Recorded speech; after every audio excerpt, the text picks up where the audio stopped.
of course, there is resettlement. And that's, of course, where a lot of you come in. We must develop in Europe the resettlement skills necessary to give refugees a life worth living in local communities, and secondly, to give local communities the ability to interact easily and comfortably and without anxiety with them. As you know, it's not always easy. It will not be easy amongst the clamour of xenophobic voices in Europe or in President Trump's America, with its promise of walls against Mexico and the stopping of Muslim immigration.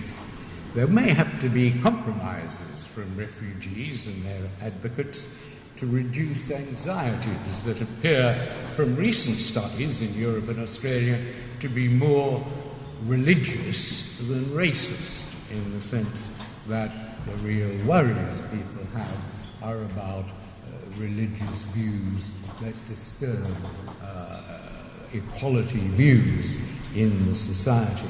Of course, we've got to destroy myths, the myths that Syrian refugees are carrying guns for ISIS or are infiltrated, terrorist infiltrators. That's easily done. But there are understandable concerns, and Muslim immigrants, perhaps inculcated in Sharia beliefs and the inferiority of women and the unacceptability of gays, views regrettably that are confined to the Muslim religion.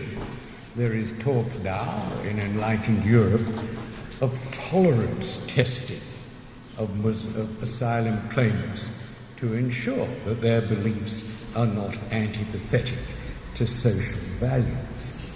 It's an interesting question, and it's being debated at the moment. I'll leave it with you.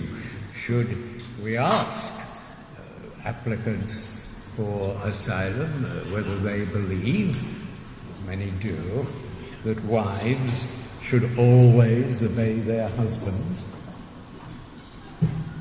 Well, if you coach them to say no, otherwise they end up in Turkey, back in the camp.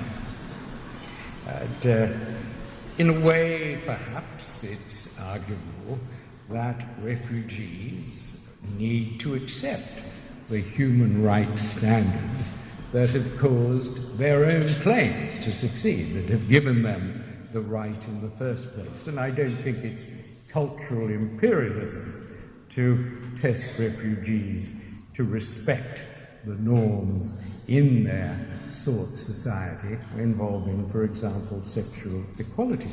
But it is a dangerous idea if it becomes a pretext for objecting to Muslims.